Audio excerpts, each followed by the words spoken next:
halol, barakali pul topadigan odam doim qalbi xotirjam, ko'zi to'q, qo'li ochiq, ta'madan uzoq, odamlar orasida hurmatli bo'ladi. Barakasiz pul topgan odam qanaqa bo'ladi? Bu barakasiz pul shunaqa pulki, miqdori katta bo'lishi mumkin. Summa katta bo'lishi mumkin.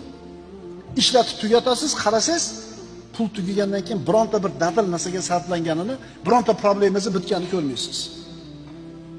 Harom va bebaraka pul topgan odam qanaqa odam bo'ladi?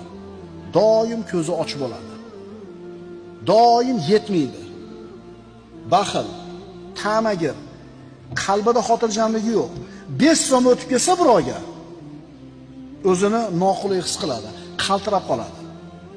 Bunaqa odam hurmatsiz bo'ladi jamiyatda.